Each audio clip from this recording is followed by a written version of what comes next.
उधर यूक्रेन यात्रा पर थे नरेंद्र मोदी, इधर रक्षा मंत्री राजनाथ सिंह ने कर दिया सबसे बड़ा खेल। दुनिया भर में मच गया हड़कंप। चीन पाकिस्तान की बढ़ गई टेंशन। तेजस MQ-9 किलर ड्रोन के साथ अमेरिका पहुंचे रक्षा मंत्री राजनाथ सिंह। हथियारों से जुड़ी बहुत बड़ी डील हुई डन। राजनाथ सिंह ने कर दिया देश के लिए बड़ा सौदा। देश की बढ़ेगी ताकत, हवा में उड़ जाएंगे विरोधी। जी, अब चीन हो या पाकिस्तान, सब थर थर कांपेंगे, क्योंकि रक्षा मंत्री राजनाथ सिंह ने अमेरिका जाकर एक बहुत बड़ी हथियारों की डील की है। एक ऐसी डील जिसको देखकर चीन पाकिस्तान की हेकड़ी खत्म हो गई है।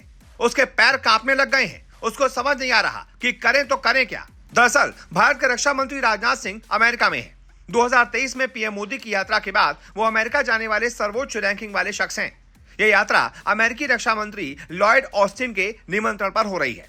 यात्रा ऐसे समय पर हो रही है जब जीई इंजनों की डिलीवरी में देरी की वजह से भारत के हल्के लड़ाकू विमान संस्करण तेजस यानी कि MK-1A की डिलीवरी में देरी हो रही है। पीएम मोदी की यात्रा के दौरान अमेरिका और भारत के संबंधों को बहुत गति मिली है। कई बड़े सौदों पर हस्ताक्षर किए गए हैं। इनमें भारतीय लड़ाकू जेट के लिए जीई इंजन और अमेरिकी अंतरिक्ष शटल में एक भारतीय अंतरिक्ष यात्री को इंटरनेशनल स्पेस स्टेशन पर भेजना शामिल था। साल 2023 में अमेरिकी इंजन निर्माता जीई एरोस्पेस और हिंदुस्तान एरोनॉटिक्स लिमिटेड यानी कि HAL के बीच एक समझौता हुआ था। इसमें भारत में F414 इंजन का संभावित संयुक्त उत्पादन शामिल था, जो स्वदेशी फाइटर जेट के उन्नत संस्करण भारतीय LCA MK-2 में लगेगा।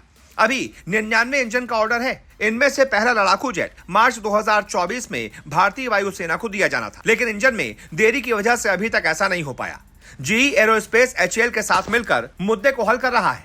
कंपनी का कहना है कि देरी का कारण सप्लाई चेन में आने वाली समस्या है। F404 इंजनों की आपूर्ति में लगभग 10 महीने की देरी हुई है। इंजन का मुद्दा उठाएंगे राजनाथ सिंह। वहीं HAL वित्तीय वर्ष 2024-25 में इंडियन एयरफोर्स को 16 तेजस और 2028-29 तक 83 लड़ाकू विमान देना चाहता है, लेकिन इंजन की डिलीवरी में देरी की वजह से योजना बाधित हुई है। भारत सोवियत समय के MiG-21 लड़ाकू विमानों को तेजस से रिप्लेस करना चाहता है।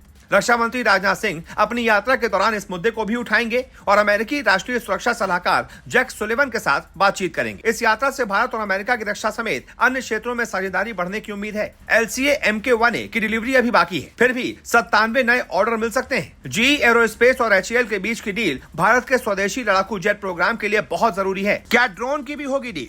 जी हाँ, इंजन से जुड़ी डील में देरी के बावजूद भारत और America 31 MQ-9 Hunter killer drone बेचने से जुड़ी डील में तेजी ला रहे हैं। 2024 के अंत से पहले इसके होने की उम्मीद भी है। इन्हें खरीदने के लिए 31 ड्रोन की चर्चा अब अंतिम चरण में है। डील के बाद ये 15 भारतीय नौसेना और 8 भारतीय सेना और वायुसेना को मिलेंगे। पहली डिलीवरी 2026 तक होने की उम्मीद है। इन ड्रोन को भारत और चीन के साथ सीमा पर तैनात किया जाएगा। क्या है खासियत? आपको बता दें, अमेरिकी हंटर किलर ड्रोन अत्याधुनिक निगरानी उपकरणों के साथ साथ घातक हथियारों से भी लैस होंगे, जिसमें हेलफायर मिसाइलें और छोटे लेजर बम भी शामिल हैं।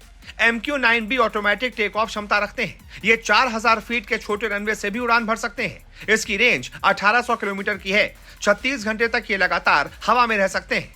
पूर्व नियोजित हमलों में इसका इस्तेमाल किया जा सकता है, जहां वो मौजूदा हालात और खतरों को लेकर अलर्ट कर सकता है। यानी कि एक बार ये ड्रोन भारतीय सेना को मिल जाएं, तो फिर तो चीन पाकिस्तान की हिम्मत भी नहीं हो सकती, उसकी औकात भी नहीं हो सकती कि वो हिंदुस्तान की तरफ गलत निगाहों से देखे। ऐसे में देखते हैं कि ये डील कब तक डन होती है।